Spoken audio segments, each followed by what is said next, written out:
Hi, everybody. Welcome back to this week's episode of the City Confessions. Today, I have Kira Jones. She is the founder of Cacti Wellness Collective, which is a wellness and productivity platform for ambitious women. So I'm so excited to have you. So hi, Kira. How are you? I'm good. I'm so excited to be here. We were talking a little bit before because your ring just caught my attention. It's so beautiful. Thank you. So crazy because you're about to get married next week. Yes, But we it's can an talk about exciting that. time. Yeah, about that later. Why don't we start off with you introducing yourself to my audience? Who is Kira Jones?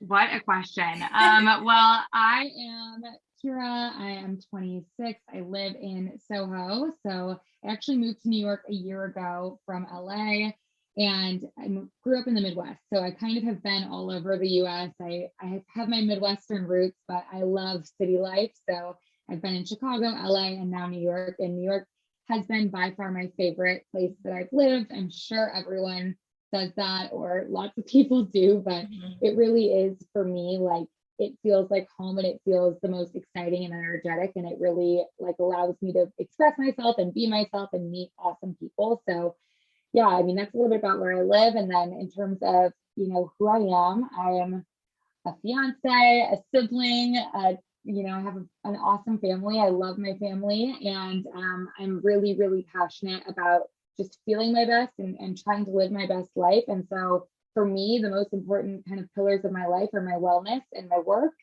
And so my mission with Cacti is to help other women, understand that too, and realize how they can not balance, but integrate their work and their life together and really feel their best as much as they can through work, through life, through relationships, through all of that. So yeah, that's a little bit about me and what I do. I love hearing that. So when did you, create Cacti Wellness Collective? Yeah, so I was working at Equinox in Santa Monica when did I start there? 2017. And about a year into that, I kind of started this blog slash Instagram account. So, 2018, now about 4 years ago. And I really just was kind of doing it on the side. I was blogging about productivity and how wellness can really impact your productivity. And, I learned a lot of that at Equinox as well, because I was seeing these super high performers come in and work out really hard in the morning at 6 a.m. and then leave and go and like kick ass at work. I don't know what each person was doing, but you could tell they were doing well and just happy people. And so it really kind of helped me kind of put the pieces together that, wow, this can really impact your life to take care of yourself. So I started this blog, and it was really anonymous, and I wasn't sharing much about my own life or myself. It was more just kind of curating information. And about a year after that, I ended up leaving Equinox, and I was like, okay, I take this a little bit more seriously, and was doing that in freelance marketing at the same time. And then I like to say when it really kind of hit the ground running was when the pandemic started, because I saw the need that people had to be able to bring wellness into their own home. And because this is already an online blog at the time, I was like, why don't I start sharing videos that people can use to kind of work out, meditate, find ways to be productive now that we're all working from home. And so we started as just a website with video content, and then I ended up launching the app a year ago now, last February. So it's kind of been an evolution, but now the app is really video focused, and it's on meditations, workouts, and then we love to do the productivity and time management stuff, because I think it really goes, I know it goes hand in hand. And so it's cool to kind of have all of those things in one place for people. I love hearing that, because me personally, wellness is a pillar also that I truly value. And it's interesting because when you say that it has an effect and correlation with productivity, of course, like I know that, but I never really took a step back to see that for what it is, right? Because when we think of wellness, we often think of meditation, working out your body, and mental health in a way, right? So it's really interesting that you have that take on it. And as we know, wellness is such a topic that has exploded since the pandemic. And there are a lot of companies or brands that are trying to really, put forth that value as well. So I think timing worked out perfectly for you. But I'm curious to know, did your love for wellness and productivity, did that really stem from Equinox only, or did you ever have any of that drawn to that element as a child or growing up? Yeah, so it's really interesting because growing up, I was in theater was like my main extracurricular. And so I didn't play sports. I didn't have a rigorous, training schedule or anything like that from a physical fitness side. Although, in theater, I was dancing and doing things like Mhm. that, but I was never someone that had a sport every day. I didn't really work out. I was naturally thin, so I didn't really think about it all that much. And then when I got into college, well, in high school and college, I was really struggling with anxiety. And so I had started just trying things, all sorts of different things that my therapist recommended or that I read about that could potentially help mitigate some of that. And so one was meditation, which my approach to meditation has evolved a lot over time, but I kind of started dabbling in it in college. And then the other thing was fitness. I lived above a core power. And so I just started going to their, like, they had a really good student deal at the time. And so I was doing like unlimited core power, going all the time. And it wasn't so much the workout itself, but more just the like moving my body and sweating and feeling kind of the endorphins from that, I noticed were really helping my mental health. And it was like a release that I looked forward to all the time. So I think that's when I really originally got interested in it. And then I'm kind of an all or nothing person. So once I realized I liked that, I really started working in fitness. I was like working front desk at a bar studio for a little bit. Then I started working front desk at Equinox and eventually moved into sales at Equinox. But I knew it was like an industry that I wanted to be a part of and really dedicate my life to. But then ultimately, like the reason I ended up leaving Equinox is because I just wanted more creativity in my job and in my life and in my career. And I knew I was kind of missing that in a really like hard hitting sales position. Mhm. So that's why I was like, I there's got to be a way I can creatively get this message out and expand it to more people from my own perspective, but still be in the industry. Mhm. So yeah, I think like it was personal experience and I don't know that I had necessarily like a rock bottom moment, but I was struggling a lot with my mental health and, living on your own. And I'm sure we've all had moments or times, periods, seasons in life where it gets harder. And I think that's when I was like, okay, I need to do something about this. I'm not going to sit in misery. So for me, the wellness worked, and it took a while too. I think something that people ask a lot is like, well, how do you stay consistent? And that's something we really work on with Cacti. But it's also just finding something you actually like to do. Like there's so many workouts out there. There's so many types of meditation, self-care practices. And like you said, it's become such a buzzword and like Mhm. everyone's kind of on the bandwagon, but you don't have to do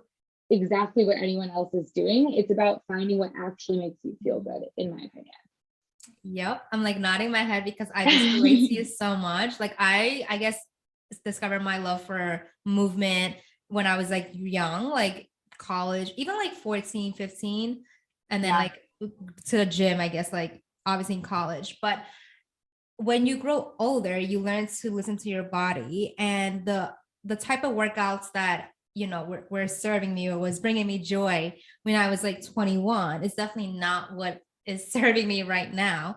And I think I had to learn that as well, because I had this mindset of like, if I'm not sweating and I'm not like pushing my body to the extreme, then I'm not doing enough, right? And there were moments when even like yoga and Pilates, I'm like, not like trying to like talk badly about them, but I was like, that's not gonna do anything for my body. But now I'm like loving the slower movements Yeah. and the itty bitty, muscles that I'm working on. So I think it's also important for everybody to know that you can evolve with your workouts, and like listening to your body is so, so important.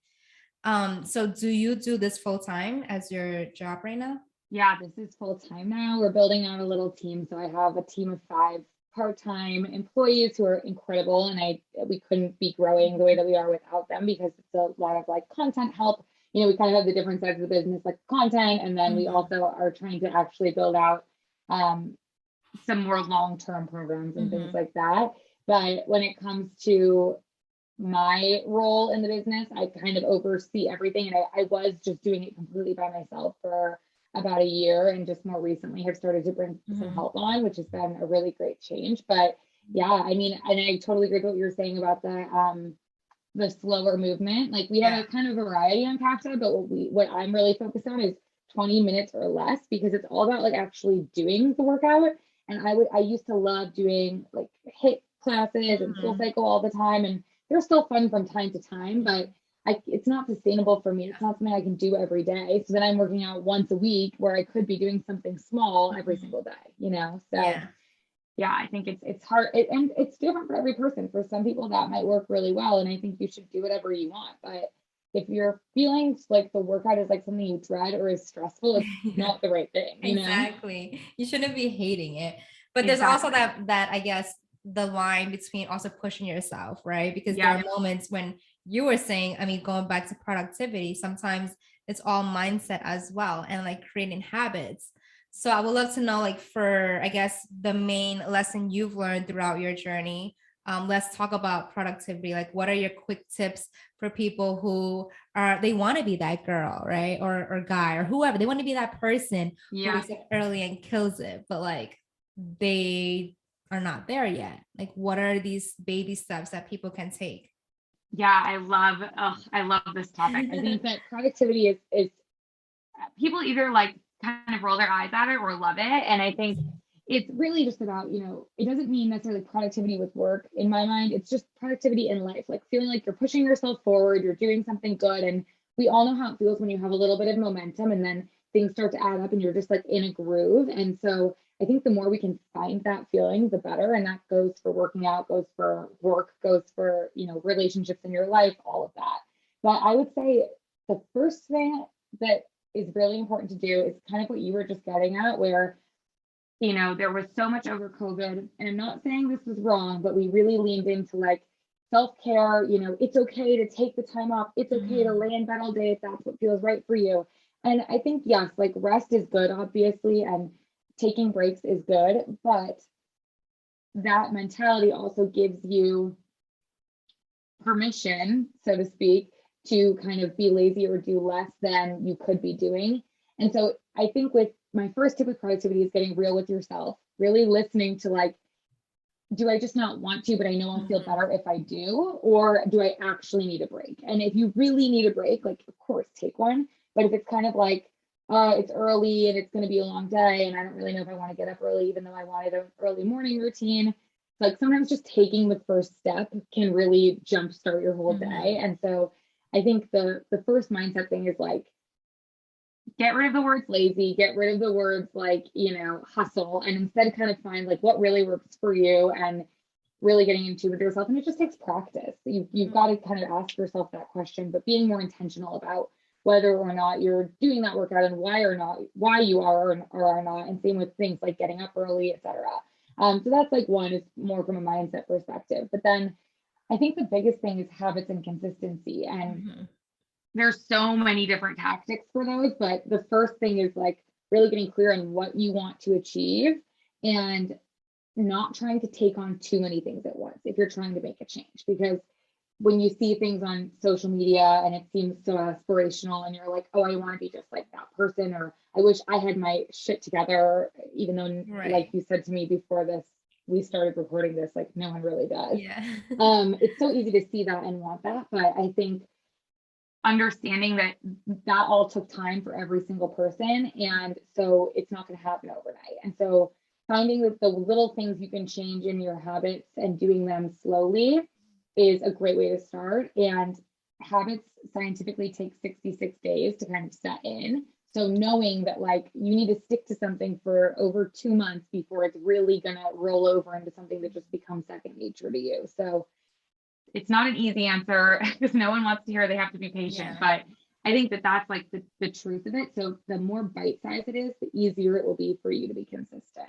And then for me, I'm big on like, I think writing things down is huge, whether it's a to-do list for the day or it's a goal that you want to achieve 5 years from now, like putting a pen to paper and really getting it out there in the world will do wonders for like your own mentality. But I also, you know, you can manifest to the universe a little bit, show the world what you want. You're never going to get anything you don't ask for. So that's a good thing to do too. Yes, I love that. I'm all about manifestation. And one of like my current affirmation is like, show me how good this gets. Oh my God. Did you hear that on TikTok? Yeah. Oh my God. My friend and I literally have been saying this. That's I say so it all the crazy time. that you just said that. I say it all the That time. just shocked me because I've been saying that every single day. This is why I also believe the universe puts two people together, like their paths Yeah, cross for a reason. Because for those listening or watching, like I just met Kira, not even like we do not know personally. each other. Yeah, we don't know each other. We're complete strangers. And I think a lot of the times for my guests, like I end up finding that we have so much in common, or like there's this I don't want to say magnetic, but an energy, I guess, right? Because even talking to you, I'm like, I can chill with you. You know, I feel like Totally. we're on the same wavelength. So Yeah. I love that you said that. And I also really like that you mentioned, you know, starting small. Because so often when we think of wellness, a lot of people can get really overwhelmed because it is this place that they want to be in, but they think that it needs to be like either all or nothing, or like by Mhm. tomorrow I need to get there. And you're saying, no, take it easy. Creating habits do take time. And what I realized is that when you create one small habit, this is like from the book, The Power of Habit, but it trickles to like your whole life. So, like, if you don't make your bed and you make your bed, you're going to see that that one change, if you consistently, you know, keep up with it, it can bleed into you being early for a meeting or meeting your friends. You can tidy up your place even more. And then that physical cleanliness is going to be a reflection of your mental cleanliness. Yeah. So it is interesting. And I think people overlook the power of creating these really, really small habits, which is something that you Yeah. just mentioned. I totally agree. I think and it goes for like it when you really think about it, it does make sense because it's like, yeah, if my habit is to tidy, for example, I love to do like a 10-minute clean before bed because I don't really clean as I go. I've never been that person. So my apartment kind of gets to be a disaster every day. So just like 10 minutes, quick, put everything away. And it seems like such a small thing, but like to wake up to a clean environment, of course that's going to make you Mm-hmm. just calmer and more at peace than Mm-hmm. like waking up and looking at clutter and being like, oh my god, I wish I would have cleaned Yeah. that up. And then same thing with like, moving your body. We all know that gives you endorphins and energy. So even though it seems like a small thing to like get up 30 minutes earlier so you can do a workout, of course that's going to change your day because you're now coming at it with like a much more Mm-hmm. energetic perspective. So I think, yeah, it's we do overlook them, and it doesn't, for some reason we're like, well, if I hear this with food a lot. It's like, oh well, I was trying to be good today, but then I ate a cupcake, so screw it, I'm going to do whatever I want all Yeah. day and all week. And it's like, well, you can change your mind anytime, right? You don't need to like throw everything away because you did what made one little misstep or did something you didn't want to do. Mm-hmm. And I think it's like we're never going to be perfect. We're human, so it's okay to not follow your habits every single time, but just being able to then step back. Like, how quickly can you recover from kind of stepping away from what Mm-hmm. you were trying to get done? Absolutely. And sometimes I think about like my future self, right? Like if I don't want to clean, I'm like, okay, but future Marianne is going to be so proud of you right now. So just clean. And then I also think sometimes it's like we need to just get out of that mindset of like when we say, like going back to your example of food, right? Let's say you're on a Mm-hmm. diet, or not even, I hate the word diet. Let's just say you're trying to clean up your eating Yes, yes. and you reach for that chocolate, that cupcake, or whatever, right? It's like instead of being like screw the process, you're also like abandoning yourself and Mm-hmm. your goals in that moment. And I think people don't realize that because so often we show up for others, right? If it's a job, we show up because we're getting paid, but yet Mm-hmm. when we set our own goals, and just because we're not necessarily getting a paycheck from ourselves, we're still investing in ourselves every day. And I think when people put, like when we adopt that mindset and value ourselves as much as we Mm-hmm. value other things in life, then you're like, wait, no, I'm not gonna just like say screw this. I can totally, get back on track because I value who I am and what my goals are. Yeah, absolutely. And I think also, like how you do one thing, I don't know who said this, but how you do one thing is how you do everything. And so Mm, it's also to go off of that, like if you're wanting to become that person, then doing everything you do is adding up to who you are as a whole. And also, once you get in the practice of doing things a certain way, it just becomes your new character. And so yes. I think your personality can change over time. So just because you've always done something one way, or like, um, you know, you've tried to eat clean of your diet in the past, and every time you failed or whatever, like we tell it ourselves in our brain, it's all just, we've created that story about ourselves so we could create a different one. But of course, it's harder to change. Yeah. We're comfortable, we're creatures of habit, we want to stay Mm-hmm. the same. But obviously we know there's benefits to growth and changing. I think it's just being persistent, like knowing that it's never going to be perfect. But I love this abandoning yourself. Like no one would want to do that if in the moment you're about to reach for something and you know it's against your goals, somebody came in your face and said, are you really going to abandon yourself? Like, of course you wouldn't do it. You know what I mean? But you just we need to train ourselves to give ourselves those little reminders. Yeah, it's so hard. It is so hard because when you're like stuck in your ways and have built this foundation, maybe even unconsciously, right? It could have been through society, childhood, external factors. You can't help but think that's what you're programmed forever. Yeah. And like changing the code to the way you operate is like, what the hell? Like, how do you do that? But like, we all have that power.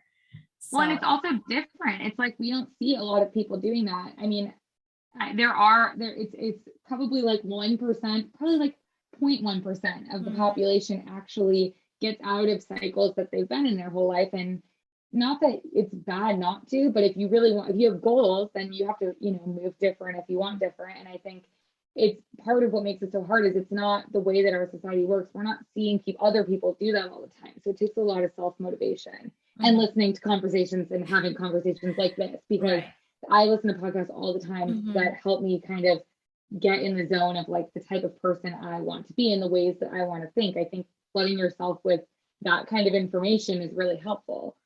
No, absolutely. It's like what you feed your mind. But I think also the hardest part is taking action.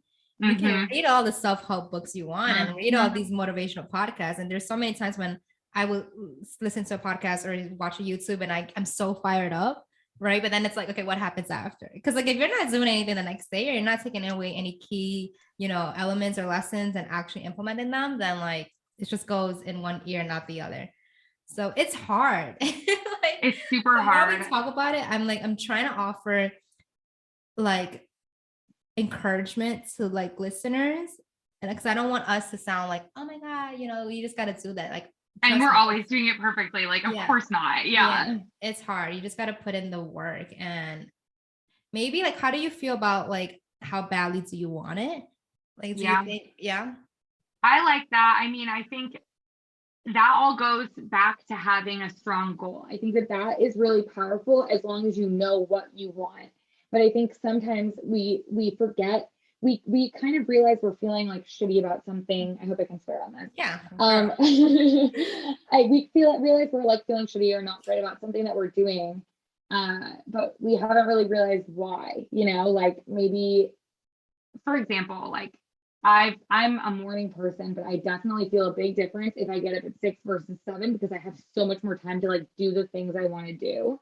And so if I have a week where I'm like staying up later and sleeping until 7 or 8, I'm not like, it's not like anything horrible is happening, but I just don't feel great about it. And it's because I'm not being intentional about why did I want to get up at 6? Because if I had a better like goal that I could say to myself, how bad do you want it? Like, how bad do you want this specific thing? But if you don't have that goal or that intention, then that's really hard. It's hard to hold yourself accountable with that, because you're kind of like, I don't really know what I'm like. Why was I waking up like this again?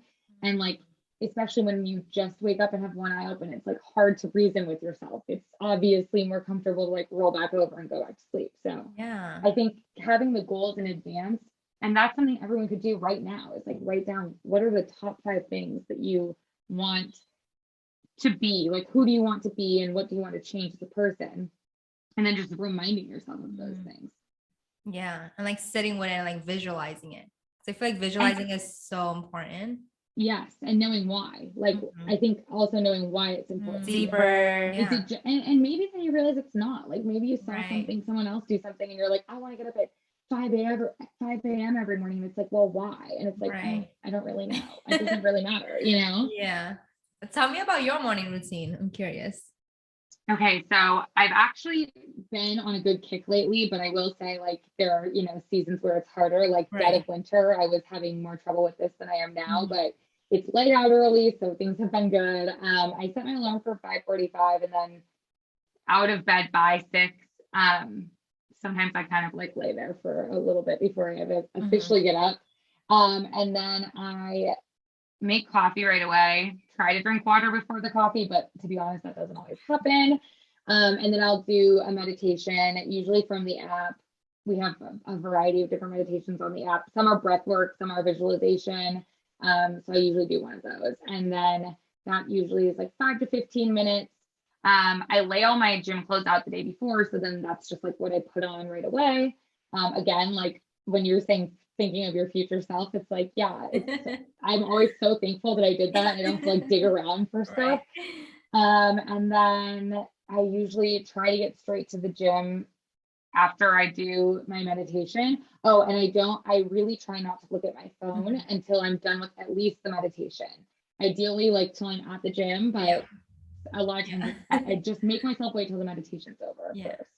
And then from there, I like work out, get ready, and then pretty much dive into work. So that's why like that part of my day is so sacred to me, because it's like that, just like alone time before the day starts. And then because I do work for myself and manage a team, I could be working until God knows when. So I never know if I'll get that break again at the end of the day or not.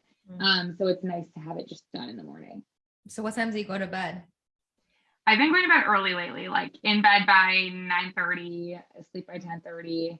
That's the only way I can wake up that early and like not feel horrible. Yeah, totally. I get it. Yeah. And right now, what does success look like to you? Like when you like close your eyes and you think of success, like do you see a specific image or a feeling or? Yeah, I think like kind of longer term success. I know that family is so, so important to me. So when I think of my longer term success, it's like having a nice, big, beautiful apartment in Manhattan and having my little kids there and my husband. And like that really, I think, would be the most fulfilling, successful feeling to me. And then from a work standpoint, like really growing Cacti to just being something that's impacting millions and millions of people and really helping change the way that we think about wellness and work and why they're so important together. And I think that there's so many different things that could look like, but just having something larger than myself that I'm able to contribute to, but that's impacting people all over the world. So yeah, those are the success. Oh, and then, being able to like vacation somewhere warm as often as I want would be nice. But I love that you said, the first thing was like family. And then you also brought in like New York, like an apartment. And I was like, wait, what? Because you don't hear that often. Like people that's are like, true. I want a big house with like X amount of rooms for like my family. And it's interesting because you are somewhat like newer in the city, but you've lived in LA, you live in the Midwest, and obviously those places offer more space, as we know. Yeah. So it's just so interesting that you still have this connection and love for New York. Do you think it's your forever home? I think I will forever have a home in New York. I don't know. It is a good question once the family grows up and you need some space. Exactly. But I think that like I feel most at home in a city. And yes, you can have like a big house in a yard in the Midwest in a lot of places. And I loved growing up in the Midwest, but I didn't know anything different. And I think you can definitely do the city with kids. It's just a different type of lifestyle. So I love the energy it brings. I think I'd imagine it really shapes kids to like, you grew up in New York, right? Yeah. So I mean, maybe you can speak to this more if you like that experience, but I imagine it helps you have a little bit of grit and like understanding for people. So I think those are really cool things to have. And those are things you can't really get unless you're in like, a cultural melting pot where there's all sorts of different people and experiences, Absolutely. And speaking of the city, I would love to now ask you, Kira, if you can share a city confession, because my podcast is called The City Confession. And this can be anything and everything, whatever you feel one, comfortable with, and two, called to. So it can be something professionally, like related to Cacti, or just personally. But if you can just share a confession with all of us, what would it be? Okay, like should it be like something like a secret? Yeah, basically. And it could be funny and silly, or people have gone the other route and have dug a little deeper and darker. Okay. We don't care here. We just were open and we are Oh going my to God, I'm receive so it. bad at rapid fire. Okay, let me think.